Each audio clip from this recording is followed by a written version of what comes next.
Hey, welcome back, listeners and viewers. We're here with another episode of the Power of Nine podcast. Today's guest is a trailblazer in creating a path for women in business, technology, specifically IT, where she has spent her entire career. We are going to dig into all this and more with my guest, Kelli Schnieder. Kelli, yes, welcome to the show. thank you. I'm pumped to. So first of all, we are in your tiki bar in the back of your space. Yes. And when you finally agreed to be a part of this, I think, how long have I shaken you down? 2 years? Is it 1 year? Only a year. Okay. Yeah. All right. So when we were planning this, I flat out asked you, like, hey, are you cool with us doing this in the tiki bar? What a great space. Yeah. So before we get into your journey and all about you, let's just get this whole space thing out of the way. What's the whole, what's the deal with this whole space? Sure. So Marty Miller, who started SafeNet Consulting 30 years ago, this was his vision that he wanted to create a space for consultants and clients to come hang out at. And a lot of people that have bars at their office have a bar in the back of their office. Yeah. So this space we used to have across the street at our other office. And we had a bar in the back of the regular office. So when people would come in and be like, oh, that's your bar. I'm like, no, that's not the bar. Let's come around the corner and be like, oh, this is your bar. Yeah. And so that was the whole theme for it. He just wanted people to have a place to come and hang out. Yeah. So we do a lot of events here. He wanted it also to be a 70s, 80s theme. So I dressed for today. So the theme of the tiki bar. Yeah. Just because he had so much memorabilia and nostalgia. Like you look around and see like the original iPod. You know, if you like a bowling alley over here with your traceable paper that we used to use way back in the day. Yeah. So everything here has a meaning behind it that he's specifically curated in order to bring it into the bar with the 70s, 80s feel. And what is so it's named the Foxtrot Tiki Bar. Yes. What is the significance behind that? Sure. So at our other office, it was called Conference Room F. Is what the sign on the door was. And gosh, we need to give it a name. And you're talking like years ago when they just started this tiki bar. And like, gosh, and they were really into ham radio, right? So you talk Foxtrot is part of a call sign for the letter F. And so like, let's just call it Foxtrot. And so now Foxtrot has its own logo. It has its own branding. It has everything. You know, you see everything that we have around here. Yeah. Just trying to make it a theme. And you guys do a great job with your events and stuff like that. And we'll talk more about SafeNet and all the other great things you got going on. All right. Yeah. So let's dive into you. It boggles my mind, always boggles my mind, how many people I have on this show that come from freaking Iowa. Oh, yeah.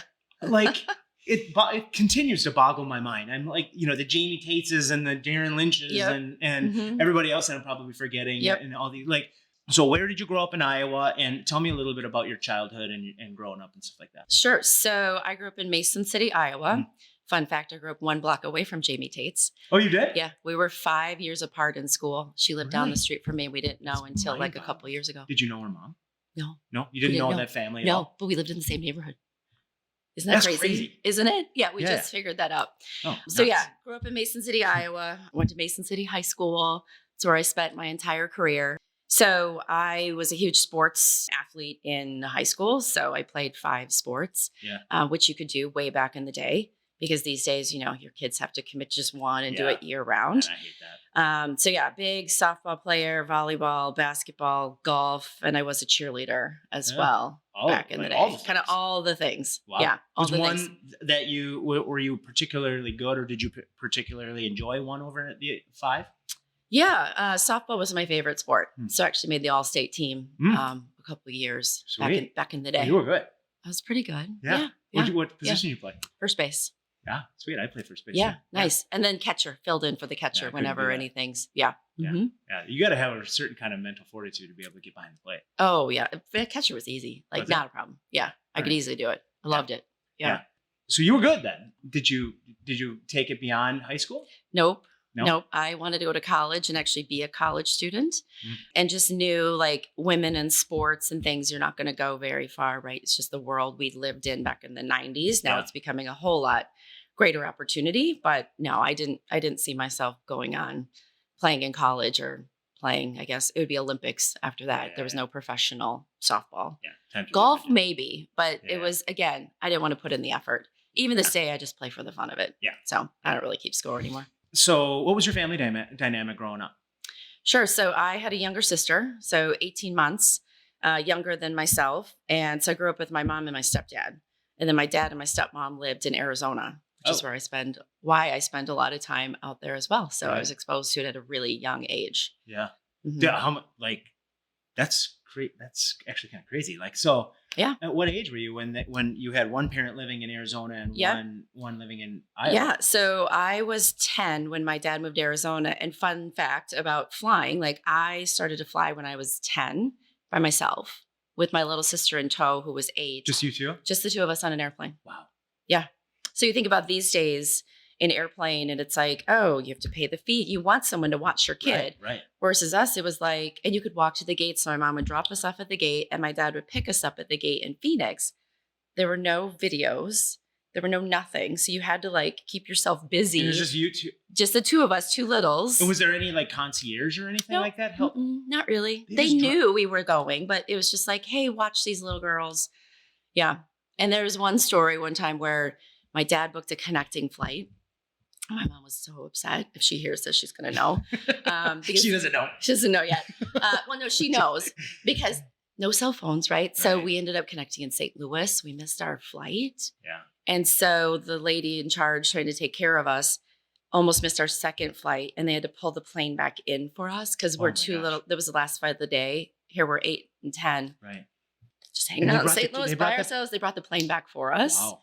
in order to get on. Yep. Was it a smaller plane though? No, 'Cause you're just, Big no? plane, big Big- plane. And they're like, take the first 2 seats available, sit right here in first class. And we're like, okay, sounds great. Yeah. Right? Yeah. That's awesome. And so we get home to Minneapolis. Yeah. What a crazy experience. I know. So one question I always ask when I correlate that into your childhood is the nature versus nurture side of Yeah. things. And now as you look back on and we're going to get into your career and stuff like that, but where do you think the impact in your growth as an individual, as a human being, Mhm. and a leader in business has come from your parents, and how much of that was just you were born with it? My mother would say I was born with it. Absolutely. But she also knows based on those experiences from being so young. And I tell the travel story because I love traveling to this day and just figuring stuff out. Yep. I was forced to be very independent at a very young age, Yeah. having to go back and forth between 2 states independently for many, many years. Yeah. So it just helps you figure out the world around you pretty quickly. I've learned that if you're going to do something, I usually do it myself. Yeah. I'm getting better at delegating, Yeah. which Very- people very can Gen tell X of you. Yeah. Yeah, very much. Yeah, because you really want to do it for yourself. Because you just do it. It's not that Yeah. hard. But if I don't teach people to help me do it, they're never going to learn. Mhm. So Mhm. it might not be done the way that I want to, but as long as it's done, is what I'm getting used to. When do you think that's a leadership thing, Mhm. right? And that doesn't happen overnight. I think that takes some maturity. When do you think that switch flipped for you when the old Gen X Yeah. type of mindset of like the independence, like I'll just figure it out on my own, Mhm. versus I know I got to go through some bumps and bruises having somebody learn this, but I got to let go. Yeah. I would say it's been up down. It's been pockets. Yeah. Like do you still fight with that? I still do. You do? Absolutely Yeah. to this day. Yeah. And I know we're recording here and my VP of Ops, Reed, is sitting outside. Like he really, really helped force that when he got here 2 years ago Yeah. to be able to say, I've got this. Like, okay, I know you do. But it's like, Yeah. so it's been a journey because sometimes you get in a situation like, yes, I can absolutely do this. I'm not going to delegate it. But then you have to take a step back. So it's constantly determining what can be delegated and what can't. And what am I okay with if it's not done perfectly the way that I Yeah. want it done? Yeah. I struggle with it on a daily basis because I know I can do it and I want to do it, Yeah. but I don't have to do it. Yeah. And it's learning that and just making sure I recognize when those habits come back up. So full disclosure, Yeah. I have you fill out a prep form. Yeah. And what I love about this, I say this every single podcast, I just learn new things about people that are members and all that other stuff. So I had a flashback of when I was in computer programming Mm-hmm. in high school, 10th grade or so, and I hated it. And I was so bad at it. Mm-hmm. And I got it and I understood the need for it and I understood how it worked. It just the level of detail and all of that stuff that went into that. Why did that just click for you of like you loved computer programming on a Commodore 64 Yeah. and like the old days of programming and how it's evolved? Like when you're a young individual, like Mm-hmm. when did that why? Why?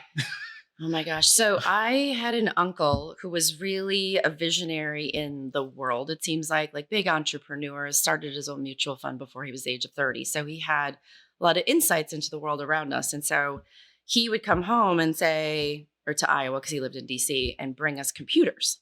So I was in third grade when I started coding on my Commodore 64. That's great. In BASIC. Yeah. Hello world, right? Everybody if you know in the computer world, hello world. Yeah. And so almost every year following that, he brought me a computer. So I was very fortunate that he was able to do that. We would go down to the local Apple store and be able to pick up a computer. And so there was a way without putting in the floppy or the 3.5 or the 5.25 that you could just pull it out and make the system become a dumb terminal server. And then you could start, coding away. Mostly BASIC is what the computer used to recognize. Yeah. So, but how I learned to use that Commodore 64 was I had a babysitter, and it was a female, which I think back to it these days. It's like, gosh, I wish I could remember her name, because she's like, oh, let me show you what we can do here. So I hope she's in IT. I hope she's somewhere, but I can't remember her name. But yeah, she's like, let me show you how to do this. I'm like, well, this is fun.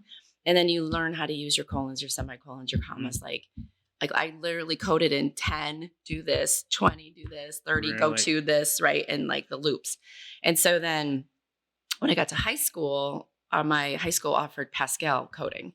So I was the only female in the class. Not shocking, back in the 90s. Yeah. And just really liked it, had a knack for it, and then moved on and took it in college as well. So my first 2 years, I was I'm going to do molecular biology. No idea why I decided to do that. I'm like, I'm totally a business person.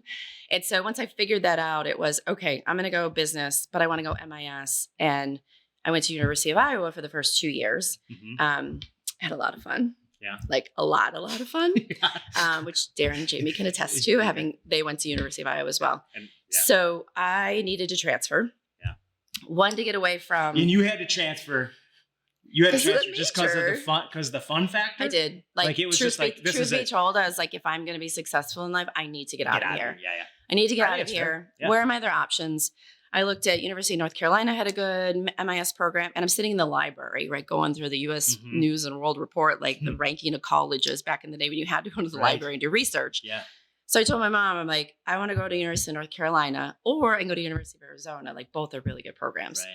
Well, growing up half in Arizona, it was super easy. In-state tuition, my dad already lived there. So I made the easy move of transferring over there and joining that MIS program at University of Arizona. Is that that decision to go do that? Was that a big catalyst for you to as in your maturity and your growth of okay, I'm starting to take this shit serious? Yeah, starting to take college serious, because school was always pretty easy. But even once I got on the MIS program, it was pretty easy because I loved it. It was so easy. Right. I learned SAP, which runs the world these days. Yeah. I learned that back in college. We learned early on, I had classes in SAP. So, and I found those to be fascinating, but just really easy to do. Are you so were you a great student in high school? Yeah. Does it you're just smart? Yeah. Yeah. I think that in that's certain a fair subjects. Thing to say. Yeah. Let me tell you a funny story about, I'm going to totally do a 180 on it. Good. Love it. Okay. So, because the subject, English is my worst subject whatsoever. And some of the parents out there will totally appreciate this story.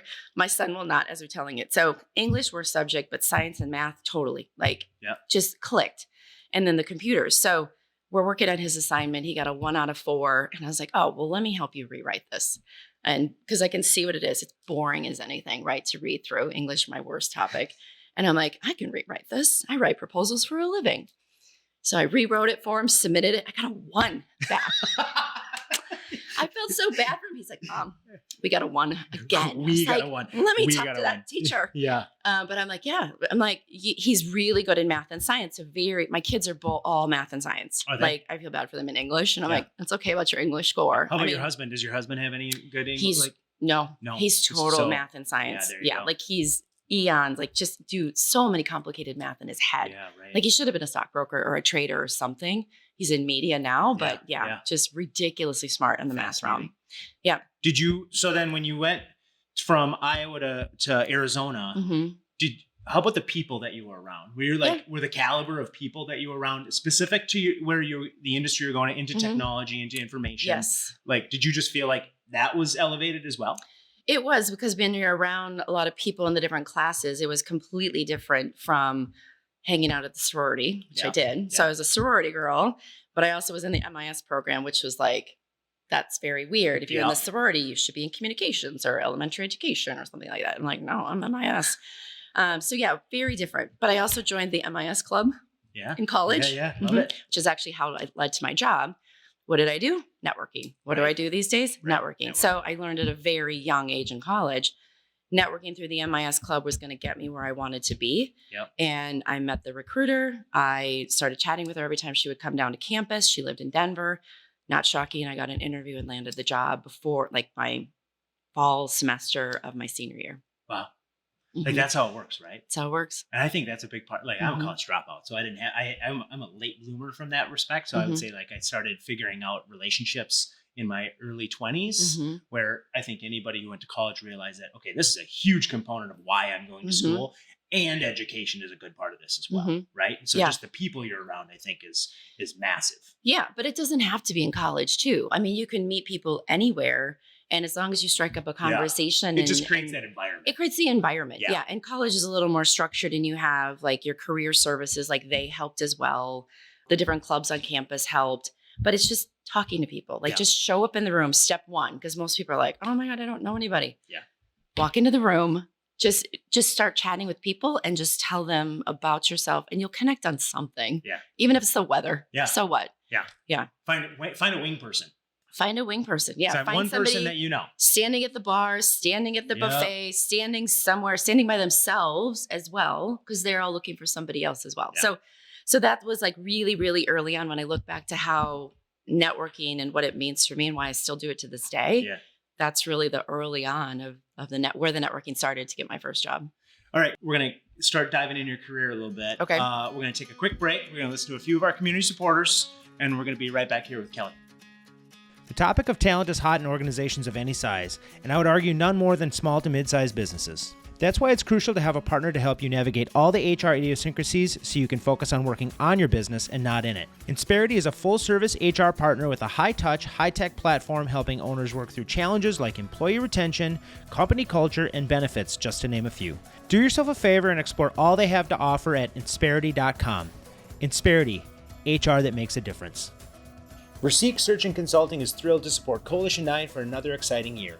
Verseek is a Minnesota-based, high-performance recruiting firm that specializes in interim solutions, direct hire, and executive leadership search. Our team of experienced professionals and seasoned leaders across various areas of expertise and industries have been in your shoes. We quickly assess your whole company and identify key elements that will take your business to the next level. Your company's success hinges on the capacity of your people, and a few areas of your business are more critical than your finance and accounting team. You need talent who can move the needle while winning the trust of leaders and stakeholders within your organization. Your people make it possible. Verseek can help connect you with the talented candidates within finance and accounting for consulting or direct hire needs, as well as within the industry areas in executive search, direct hire, and interim solutions. People are the ultimate business advantage. Find your people together with Verseek and make the best possible for your business. Learn more by visiting Verseek.com and by following Verseek on LinkedIn. Are you a local business owner looking to take your enterprise to the next level? Look no further than Security Bank and Trust Company, your partner in growth. Our dedicated team of smart, experienced bankers understand the unique challenges and opportunities facing businesses like yours. With personalized financial solutions and expert advice, we're here to help you succeed every step of the way. From tailored business loans to cutting-edge digital banking services, Security Bank and Trust is committed to your success. Experience the difference a local bank can make. Visit us today at any of our convenient locations or online at security-banks.com. Security Bank and Trust, growing together. When you think of a typical CPA firm, you probably think of tax planning. Well, that just scratches the surface of what Boulay offers their clients. By providing smart, in-depth thinking from experts in accounting, audit, tax, and business consulting, they know what it takes to achieve financial success. Whether it's protecting your business, building your wealth, or securing your future, you can count on Boulay to go beyond addressing just financial matters and providing you with tailor-made, workable solutions. Learn about all they have to offer at BoulayGroup.com. Boulay, helping you get there. Kaisa Wealth Management treats each client like a member of the family. Acting as your personal CFO, we are fiercely devoted to your financial prosperity. At Kaisa, our wealth strategies are aligned with your core values: creating a wealth plan centered around the legacies you wish to create. This is our Kaisa commitment. Our wealth strategies are dynamic and tailor-made for your long-term goals because as a family investment firm, excellence in service is not just a promise, it's our baseline. Whether it's selling a business, planning succession, creating a legacy, navigating life's changes like death and divorce, supporting executives on the move, planning for your retirement, or just preserving your family wealth, we are here for you. Find out how we can help to simplify your wealth at kaisawealth.com. Every year brings new challenges for Minnesota business leaders, and USI Insurance is here to take the pressure off of the employee benefits decision. Having a local presence with national resources, USI combines a client-centric culture with leading-edge technical resources so you can make an informed decision on your benefits investment. The USI team has been deeply committed to investing into our local communities and utilizes their expertise to provide solutions you can count on to protect your greatest asset, your employees. USI has been partnering with Twin Cities businesses for decades, and they would welcome the opportunity to do the same for you. Visit USI.com to learn how USI's approach to risk management and employee benefits delivers customized, actionable solutions with bottom-line impact. All right, we're back with Kelli Schnieder. I think the other so going back to that before we dive into your career, one thing that I wanted to ask was, do you find that in your industry, it's very challenging for people to go out and do the networking aspect of things or the relationship building, going and kind of busting out of their shell? And is that a part of the, I know I said in the beginning, you're a trailblazer, especially for women in business and technology, but do you find that your industry and technology, that's an area that you want to put a little bit more emphasis in, and that's why you put on these events and all that other stuff, just to make it comfortable? Make it comfortable. Yeah, because if you think about in IT, some of it's very siloed, very lonely. If you're a developer, you really don't have to leave your house to do and write good code. You have to interact with people, but you probably aren't really super social except outside of your little network. And so what we try to create here for a lot of the IT is, well, you know us, you met me, you've met, some of my other coworkers, just come join. You're going to know so many people. And we just want to make you feel comfortable, especially if you're like, oh, what's this about? I know I probably need to meet people. I want to join. So to create that nice space where you can feel like you'll know somebody. If you need to stand next to me all night and I can go for it. But you tell me what you're interested. I can find somebody else in the room who I know you would like to chat with and make that very personal, because they're going to feel exactly the same way. And I feel like every event that I've been here, I think I've been to 4 or 5. You guys do a great job of that. One, I think the space is very conducive to that because it is pretty small. Yeah. And it kind of forces people, I guess, to kind of get a little comfy with each other. I know you've got some spillover space and stuff like that, but I think that the space is conducive to that, the type of people that you bring in and all that other stuff. So I think that's a big aspect of this that I think is really important. Yeah, absolutely. All right. So let's dive into your career. First gig out of college, you talked about getting recruited. What was it? So I was a programmer / business analyst at American Management Systems, AMS. It's now known as CGI in the rest of the world. So in Denver. So when I was recruited out of college, it was give the list of the top 5 cities where you want to live, which is kind of scary. It's like, oh, I don't know where I'm going. So it was Denver, Boston, and Seattle. And then they picked Denver as where I was going to start to go work. So consulting firm. So I've always been in consulting.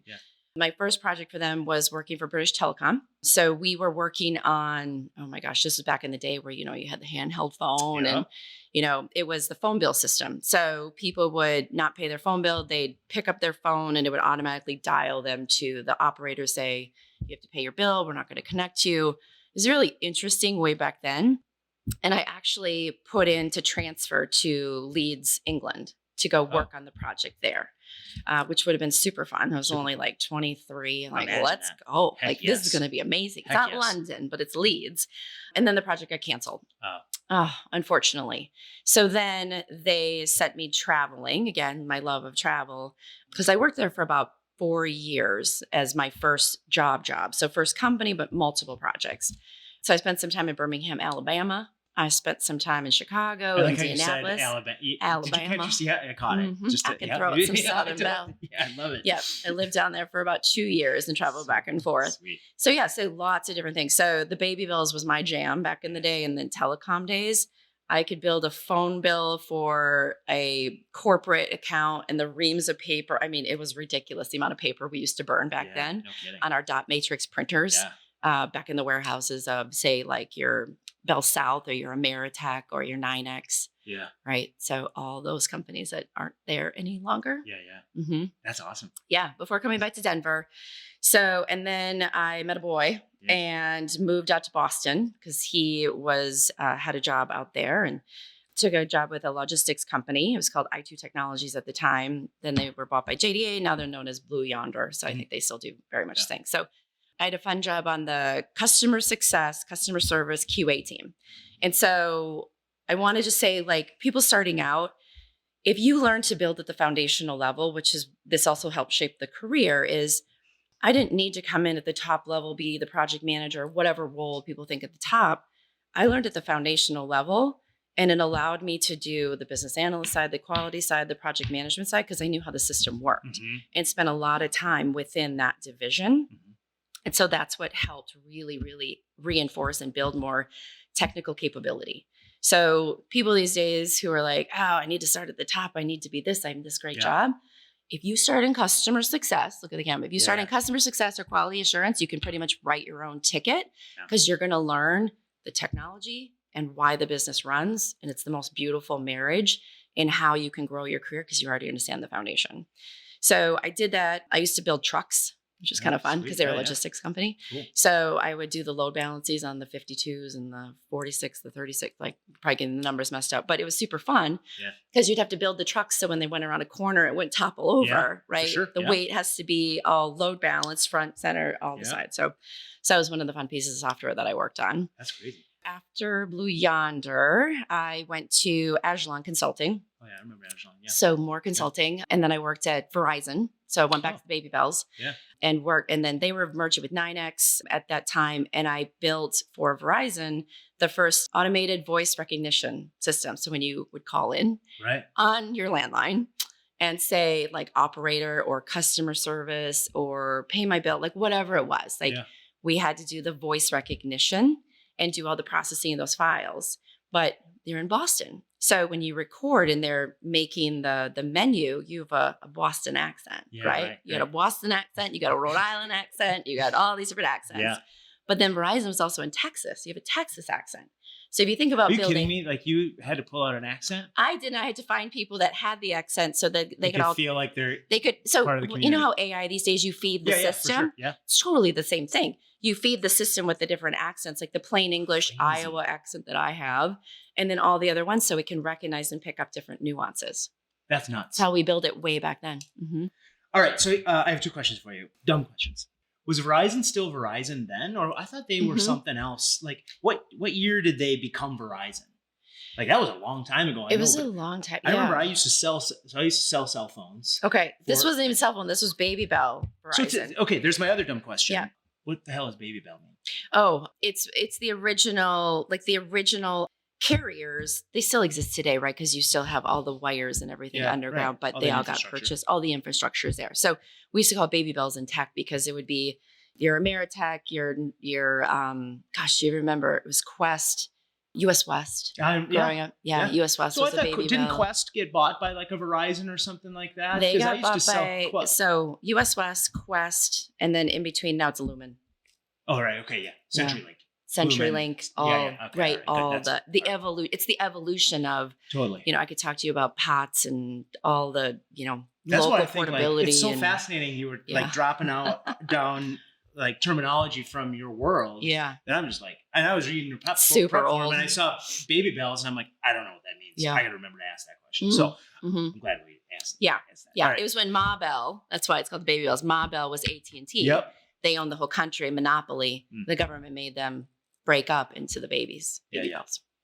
Good. I never knew that. There you go. Okay. So then when did you start at SafeNet? I started almost 6 years ago. So 2018. Okay. April 2018. And, there was a time throughout your career that I'm kind of getting a sense to where, and even when you talked about like working customer service, because you're going to be able to learn everything.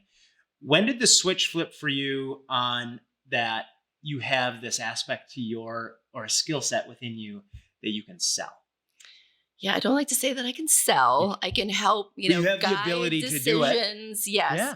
It was at the company previous to joining SafeNet. I was working as a staff consultant, and there were a couple salespeople who were like, you know what, you should go on a sales call with me. I'm like, what does that mean? They're like, I'm just going to talk and I'm going to ask you questions, and they're going to just ask questions. Like, okay. So we did, and we landed like the roles, we landed whatever. And they're like, great job. Like, okay, I don't know how I helped you, but okay, great, thanks. Thank you. And so we would do it again. And then it was like, hey, do you think you could help me write this proposal? And I'm like, sure. Like, what do you need me to do? And so would write and be like, oh, well, let's ask this, let's do this. Here's how I would do the project. And mind you, like I was still in quality assurance these days, but I knew enough about the business side and the technology side. And so it just kind of evolved into me then becoming a practice leader, me becoming a director, me becoming a VP. And then I was like, you need to do this full time. Like, okay, so I can leave my practitioner because that's all I knew and did. And then really moved over to, we'll call it the pre-sale side, the delivery help, really providing that aspect and that component of the technology that I already knew, complemented with a salesperson. Like that's the dream team to be able to help customers just figure out what they need by asking all the questions, saying, oh, I think we could do it here. We could help you here. So it was like a natural progression. And that was probably, oh my goodness, 15 years ago. Like so it was a while ago that I've been in this direction. Now I still go back and do some consulting here and there. Like to this day, I still have one project that I'm working on right now. I'm trying to delegate, but I'm like, I love them so much. It's a nonprofit that I'm helping. So I really want them to be successful. So I'm offering my time to help them as well. So in the last 6 years, what did you get hired at? And then how has your career evolved? Because I feel like it's evolved pretty drastically. It evolved pretty quickly. Yeah. So coming to SafeNet, so my previous role, I was the chief operations officer, kind of ran everything there. So federal experience, state and local government, and private sector, which is what all of what SafeNet did is private sector. And so when I came in, I was the executive vice president just running Minneapolis. And then the dynamics quickly shifted a little bit. And then Marty and I decided I should really run more of it just in how personnel fell. And we had offices in Milwaukee and Minnesota, and we wanted to combine them to be closer together. And so that was an evolution over time. So then it was like, well, yeah, let's just do this. And I was a managing partner from a title perspective, which, you do things and titles don't really make a difference when you get to that point. But then it finally became, okay, let's change the title so it aligns with what I'm doing for you, for the company, for everything. And so just kind of naturally fell into that role because I knew how to do mostly everything, it feels like, from, running a P&L to running a delivery team to recruiting to administrative ops. I was chief legal. I was the head of HR, like all the little things that come along with it. But I had learned that from my previous company, working really closely with the legal team and their contracts and just knowing what we look for, and the HR team just knowing what you look for, and then having support and help as well. So it was a natural progression to take over. So the big thing that has happened recently is SafeNet was acquired, and kind of the timing of doing this podcast was probably a little serendipitous with that as well, because I think there's probably things you couldn't talk about.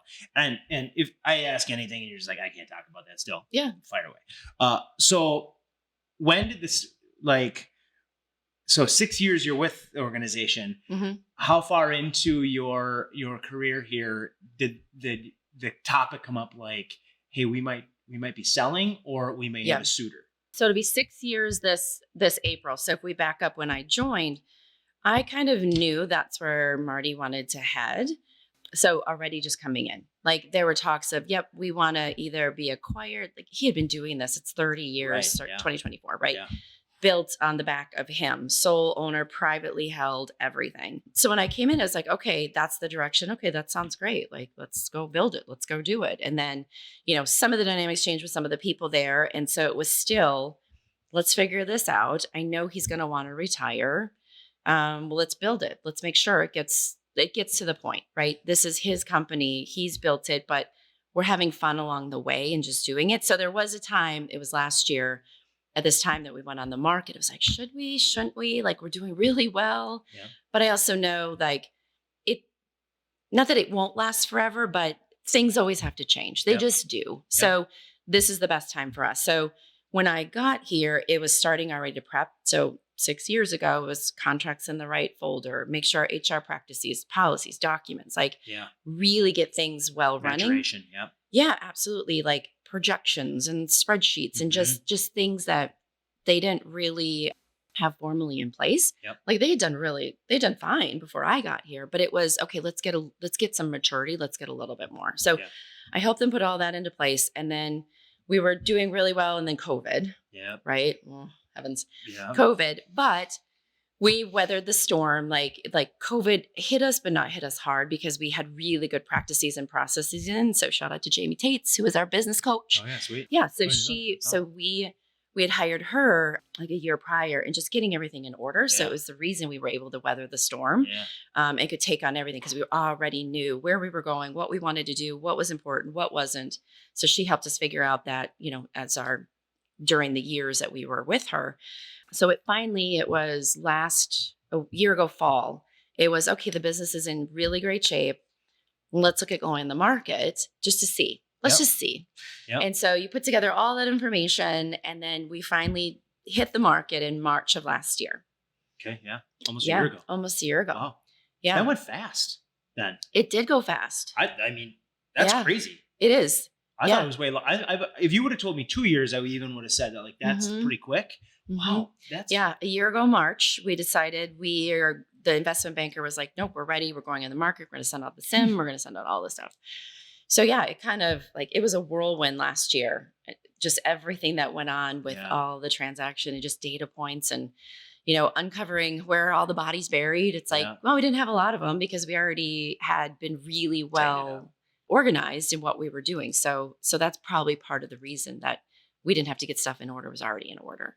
So being on the acquisition side, the acquiree, I guess, is how much stress did that put on you and the organization having to go through that whole process? Well, only 4 people knew about it. Only 4. Yeah. So we couldn't tell anybody what we were doing. Right. Yeah. So just to keep it under wraps, because you never know which direction. You just don't want people to make things up or hallucinate or whatever. So it was only 4 of us that knew, but it was a long journey. So from getting ready in say November-ish, March, and then to when we sold in September. It was a very long, just keeping under wraps, like business as usual, business as normal. Right. Oh my goodness. Yeah. Super stressful. Yeah. That's crazy. Because you just want to make sure you make the best decision to take care of the employees. As part of the acquisitions, that was part of the interview process with everybody that we chatted with on who was going to acquire us. So Eliassen purchased you. How big of an organization is Eliassen? I think they're based in Boston. Yep. So 2,500. Oh. So we went from 65 person company overnight to 2,100, right? So, but we fit a really great niche for them in the upper Midwest where they didn't have a whole lot of presence. And that's where they wanted to continue to grow to. And one of their biggest practices is application development, which is exactly squarely in our wheelhouse. Yep. So it's a really nice fit with what we were doing. Plus their mission, their vision, and just how they carried themselves out with culture seemed to align on a bigger scale than what we did here at SafeNet. So that's what drew us to them. And your role within the organization is to run this market. Yes. Okay. Yeah. And you're still responsible for the same amount of people you had. It's just you're under the umbrella of Eliassen. Yeah. So I'm responsible now for just the sales team and growing this market overall.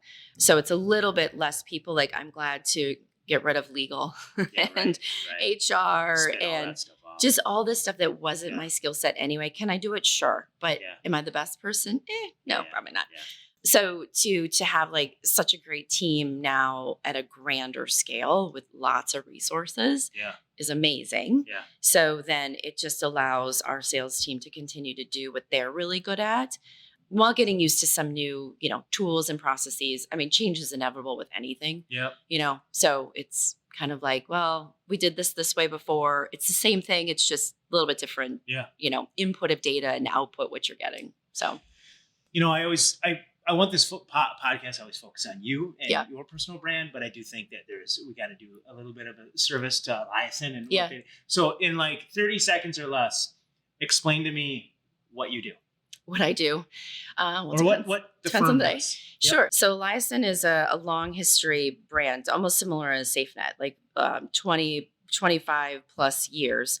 Started by a female, Mona Eliassen, way back in the day. She's no longer involved in the business, but they came up as an IT consulting staffing firm in the Boston area and then on the East Coast, and then decided they were going to grow. So they did a number of acquisitions in all different pieces of the market with different capabilities. So to diversify. So squarely, it was what we did in IT, but they also have a life sciences division. So clinical trials, Gotcha. clinical studies, we call it the clinical solution side of the house, which is fascinating to me. Sounds fascinating. Oh my gosh. Like the pharmaceuticals, Yeah. we work with some of the biggest pharmaceuticals in the country to do a lot of their clinical trials and studies. And, coming from the IT world, it's like, what do you mean we hire doctors and Right. people that run like these drug studies? Like that is amazing. Yeah, It's I so can't even exciting. imagine the stories that come out of that. Oh, 100% the stories that come out of that. So that's a fascinating side of the house. So lots of life sciences business. And then on the flip side, there's the financial and risk management part of the business, which is like so different than IT, Yeah. but it's more focused on financial institutions and your banks. And we even have this little piece of the business called anti-money laundering. Oh. Can't talk about it, Yeah, but it's right. like so interesting, Fascinating. so fascinating. And Yeah. just what they can do and have done for some of the major banks in the US Yeah. and what they find and how they locate it and just how they just know how to do this. So Crazy. it's you run the gamut of the number of consultants that are coming through Eliassen, Yeah. which is it's fun to see that variety Yeah. because also IT usually is at the heart of a lot of it. Yeah. So we can help each other in cross-selling. Like, oh, we do all this work for XYZ Life Sciences company. Yeah. Hey, your IT side, you're supported by something. Can we Yeah. help you do? Same as the financial side. So it's a really nice, I would say, marriage of all three of them. Yeah. To be able to come together because it gives you access to some of the clients that you might not have access to be able to help them in multiple different ways. Sweet. Yeah. So before we do 9 questions, we're going to take a break. But Okay. before we take a break, tell me a little bit about your family.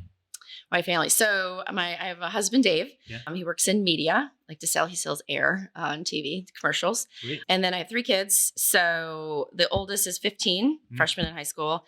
The middle is 7th grade boy. And then my daughter is in 5th grade. Nice. Yeah. All big sports players. Good students. For the most part. Yep. Yeah. When they turn in their homework. Uh-huh. Yeah. Yeah. Good. Yeah. Yeah. So we're Math and super science. busy all year round. So we play, right now we're into basketball, high school basketball, and then hockey is the Yeah. other side of it. Yeah. Yeah. You're a big Mhm. golfer. Big golfer. Yeah. I love to play golf in the summer. Yeah. Where's your course of that you normally play? Yeah. Rush Creek out in Oh, you Maple do? Grove. Yeah. Yeah. Yeah. Sweet. hmm I love that course. Yeah. I live right Sweet. across the street. Oh, you do? Yeah. Oh, that's a hop, skip, and a jump. You Mhm. own a golf cart? No, you can't bring your own golf cart there. You can't? No, they don't allow You it. need to level up. No. All right. That's Are you a right. member there? My husband is. Your Yeah. husband is? Yeah. I play, I try and play as much as possible, usually Friday afternoons around noon. So if anybody's looking, Yeah. that's what I usually look for. Yeah. And then I run in the summers a women's 9 and wine.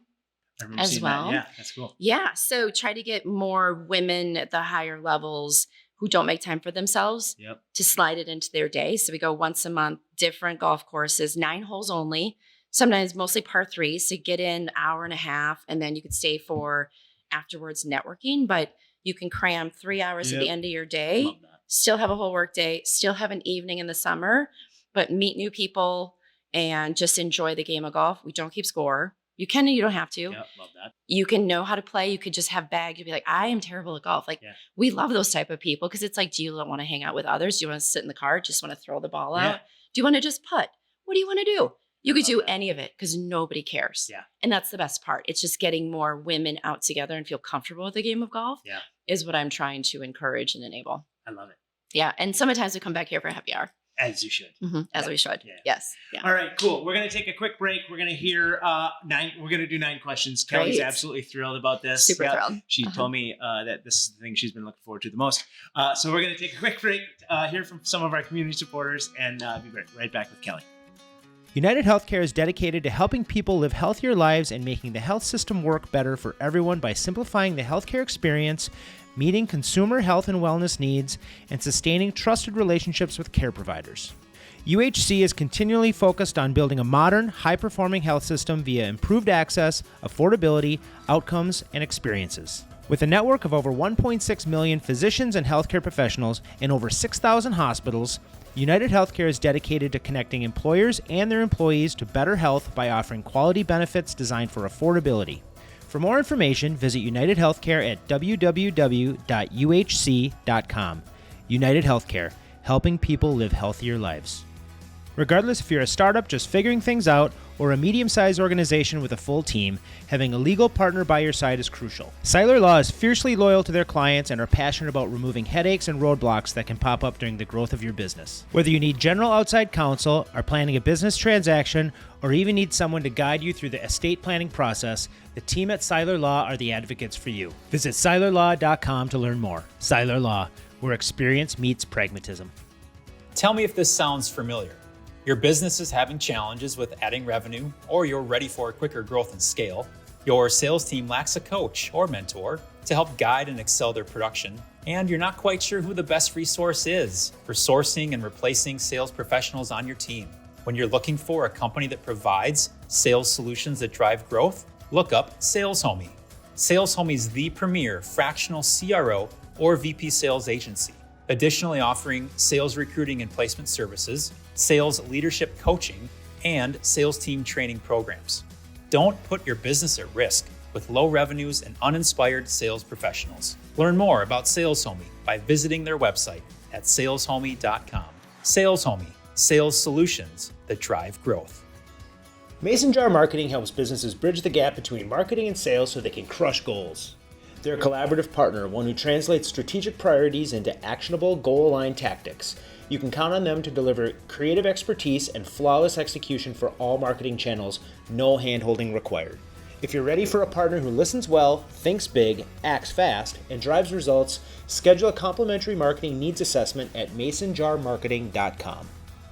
As a boutique Twin Cities-based investment banking firm, Madeira Partners works closely with family, founder, and management-owned businesses, bringing over 25 years of experience and hundreds of successful transactions to the table. It's in their DNA to educate owners on what potential exit opportunities look like, along with any industry or company-specific things to think about to make your business more attractive to potential buyers. Regardless if you want to sell tomorrow or in 10 years, the team at Madeira Partners would love to provide their expertise and guidance along the way.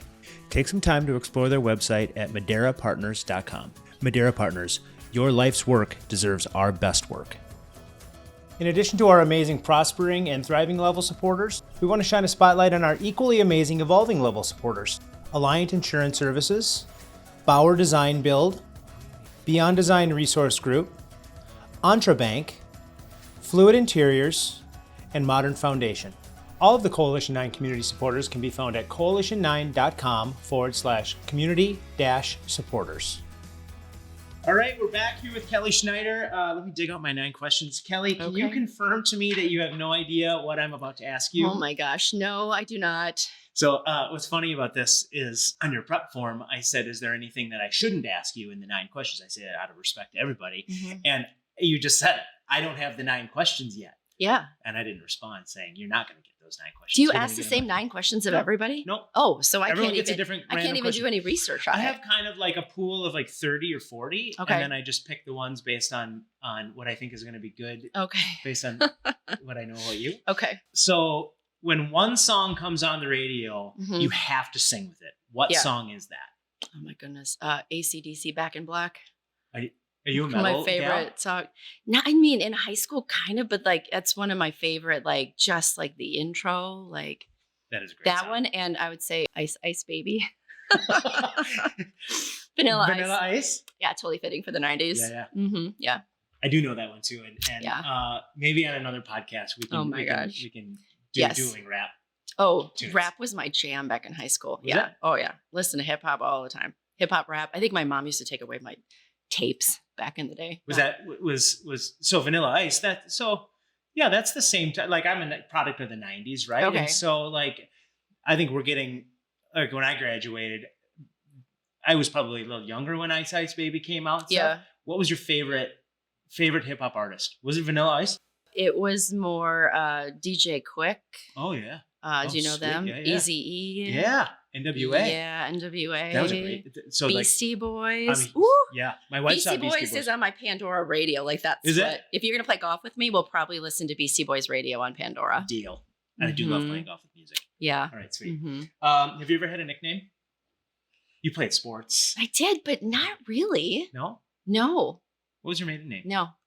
My maiden name is Schnieder. It is Schneider. Yeah. Oh, okay, so you're Dave. So Dave doesn't have the same last name. No. Okay. Yeah. So nothing with Schneider. Like me, you got to imagine the names that I got called Mhm. Eggert. Nothing Mhm. coming out of that. Nothing. People would mispronounce it as Schnieder. Yeah, But- yeah. You spell it a little yeah. different. The I before the E is very The I different than what before I the normally E, see. yeah. Well, my grandparents left Germany around the war Yeah. way back in the day. Right, And right. when they moved to America, they switched the I and the E to appear less German. Yeah, right. Yeah. Smart move on there. Yeah. What was your favorite cartoon or TV show as a child? Saved by the Bell. This is so great. You're crushing this. Saved by the Bell. Uh, So I loved Kelly Kapowski. Who Yeah. didn't love Kelly Kapowski? Yep. Was there a certain person on that show that you just? Well, everybody loved? liked Zach. I mean, he was so cute He's back such in an the day. asshole, though. He was such a. Well, yeah, I mean, but still, you're like, Yeah. what, young, middle school? I think it came Yeah. out ish into high school. Like, I still watched it in high school. I Yeah. love Saved by the Yeah, yeah. Bell. It's still like It's still on reruns right now. the old ones. The Mhm. second one is not that good. No. the old ones are pretty funny. They're pretty funny. Yeah. Yeah. All right, Mhm. good call. Describe to me the perfect meal. The perfect meal would probably be sushi from Sushi Fix in Wayzata. Really? Yeah. Best sushi in the country. Are you serious? I've been to Nobu all over everywhere, but I will tell you, Sushi Fix in Wayzata Sushi Fix in Wayzata. is your favorite sushi. Favorite sushi. Or Billy's Sushi downtown. I do love that. So Billy started Sushi Fix, sold it, and then he had Baja House, and then he reopened because that's what he wanted to do. So I didn't it's know similar that. menus. It's ridiculously good. There's so much fish in the sushi. Yeah. It's not a lot of filler. Yeah. But yeah, I'm ruined for like anywhere else we go. That's fascinating. Yeah. All right. Mhm. Sweet. Is there what's your go-to? Is there like a roll that is like your go-to? Mhm. Yeah. Yeah. What is Yeah. it? Naughty Like what- Ninja. Oh, sweet. Is it spicy? No, but it's tuna on the inside with some avocado. There's some more stuff in there. Then over the top, it has salmon and other fish roe. Yeah. So it's like you get the salty, kind of poppy, just whole thing together. And the Yeah. rolls are huge. Like Are they? they're gigantic. Yeah. You just go one roll and you're good. Yeah, 1 to 2. But yeah, there's Or share three or share. whatever. My husband and I usually share 3 rolls Yeah. for dinner. That's what we do Mhm. too. Yeah. All right. Sweet. Do you Mhm. like sake? I do. Yeah. Yeah. Yeah. Warm or Cold. room temperature or cold? Cold. Yeah, I'm cold. Yeah. Cold. My brother loves it room temperature, but Yeah. I can't. Do It's it. very weird. Like you pour it and the glass pours over into so you're like, Yeah. got to sip in, kind of like sipping on a martini Yeah. that's too high. So I don't tend to order it as much, but yeah. Yeah. Sweet. All right. Mhm. Cool. What is one of your hidden talents? I don't know that's so hidden. I could probably plan you a 7-day vacation in a matter of a half an hour. So you do all your own planning? All my own planning, travel. It's like one of my first loves is travel planning. How often do you travel a year? For Oh, pleasure. A lot. Really? Yeah, probably What's your jam? at least once a month. Wow. Yeah, That's awesome. yeah. Let That's a- alone weekend trips Yeah, cool. or some months it doubles up. Like this month will triple up, I guess. Because Really? I just got home this past weekend. I'm leaving next weekend, and then at the end of the month. Where are you going? Your next trip? Well, funny was you were prepping for today. I was on with my travel partner, and she was trying to figure out where in the world we want to go because we're like, should we go to Milan? Should we go to Zurich? So I should caveat that with, I am a Delta spouse-ish. So my good friend from high school never got married, so she's allowed a travel partner, Yeah. and so I am that. So I have Sweet. Delta travel benefits with her. So twice a year we go, once around my birthday and once around her birthday, usually international. And so right now we're trying to figure out, do we want to go to Panama, lay on the beach? Do we want to go to So Switzerland? Should we go to Paris again? Let's go to Champagne and stay in a chateau. So that's literally what we were looking up is like, how do we get to Listen Paris to those stay in options. That's awesome. So then Right? how long do you go for? about 5 days total. So we're only there 3 nights. So it's literally out and back. And will you work there No. remote? Or you're checking out? I mean, we'll check in like in the morning. So Yeah. it's really easy. I just need stuff like to go through and delegate, like Yep. push things off, especially if I'm a stopgap. So yeah, just maybe a few emails here and there just to keep things moving. But yeah, for the I most consider part. that working. Like I think some people that check out, I can't do it. So Oh, I I can't think either. just making sure that I don't come back to that, the scary Sundays the day before you come back go back to work after vacation. I can't do that. Oh, no. I would Sunday night, like clean everything out, get prepped, like notes of like, what am I going to do in a I cannot just jump right back in and try to get through email. So I try and just sift through it as we're on vacation because it doesn't feel like work to me per se. Yeah, right. It's all intertwined. Yeah. Life is Congruence. intertwined with everything else. Some people need to check out. Good for you. That is not me. Not my jam either. No, not 100%. whatsoever. Yeah. What do you do or where do you go for creative inspiration? I listen to 2 podcasts kind of on the regular.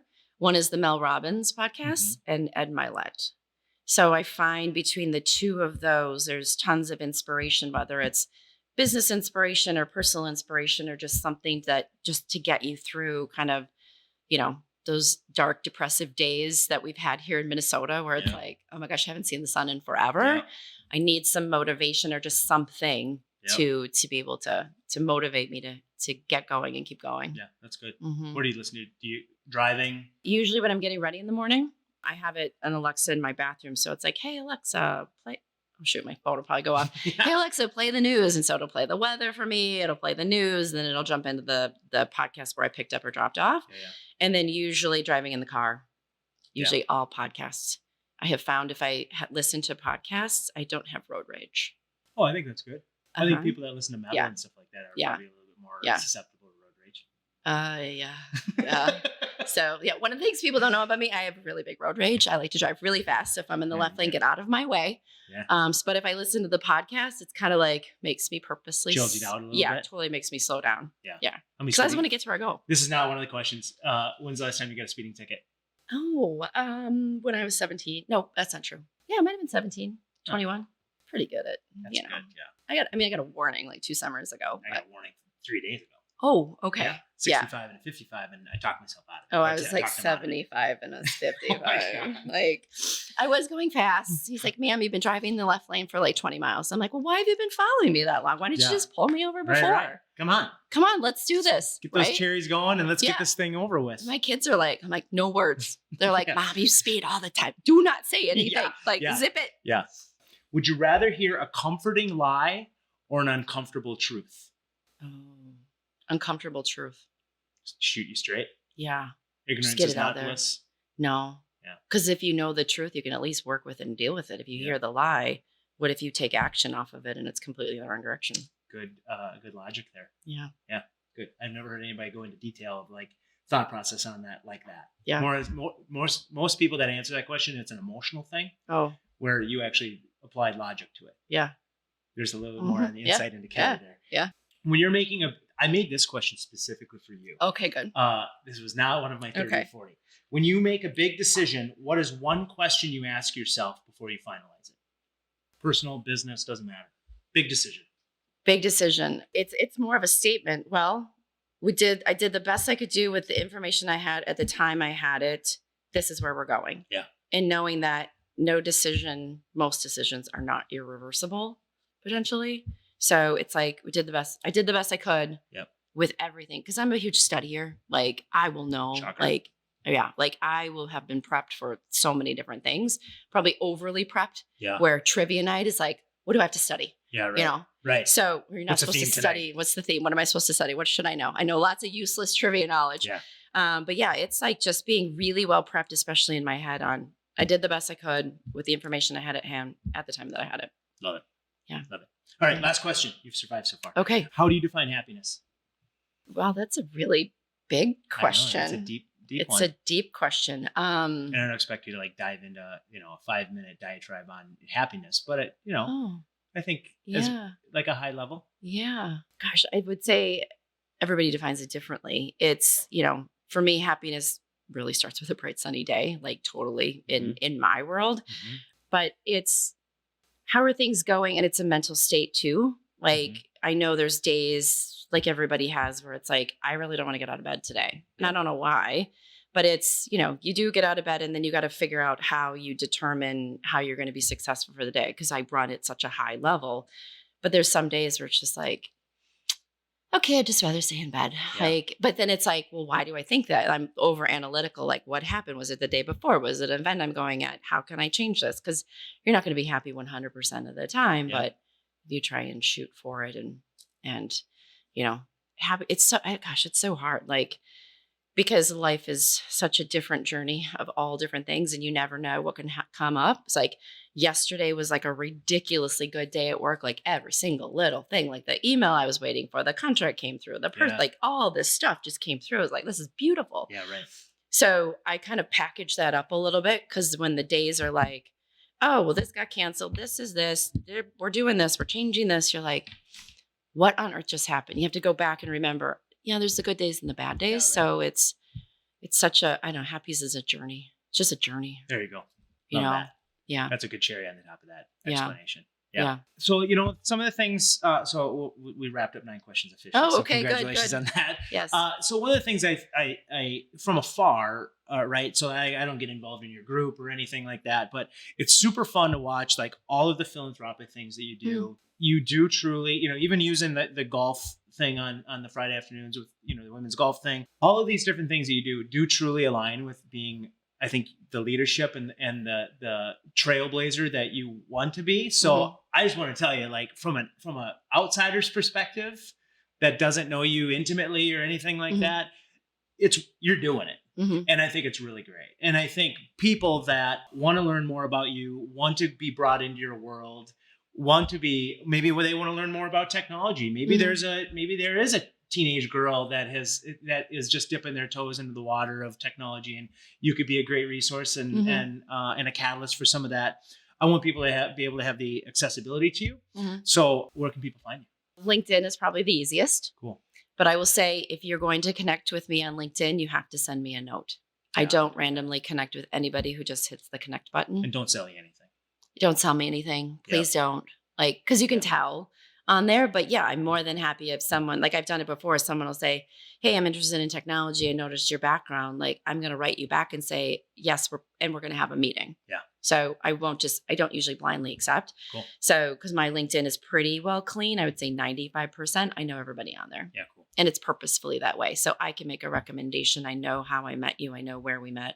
Yeah. To make sure, like, you're a good person. You're not trying to sell me something. You're not a Nigerian king. Right. We have zero connections. Yeah, Those are the funny money ones I laundering get. thing that Eliassen helps out with. Yeah, you don't want to have to tap them on the shoulder. Yeah. Right. Yeah. So I'm happy to help out if anyone's looking, especially younger generations looking for help in their career and where they want to go, because it's also a two-way street. Like, I want to learn what the younger generation needs from the older generation and how they see the world too, so we can adapt and shape it for them as well. Yeah. Well, I'm pumped that you came on the show. Yeah, Thank you so thanks. much for being here. I'm super excited that you're a part of our community. You have been for years now, and your group raves about you. I was just talking to Melissa Johnson the other day, and so she was raving about you for another reason. So, I mean, to have you as a part of our community means a lot. And I think the things that you're doing for the greater community all aligns really well with who we are. And it just says so much about you. And I'm pumped that we were able to share a little bit about you with our listeners today. Yeah, thank you. And it only took a year. It did. Yeah. Thank you so much for being on the show. You're welcome. On behalf of Kelli, this has been the Power of Nine podcast. I'm Aaron Eggert, and I want to thank you for the privilege of your time.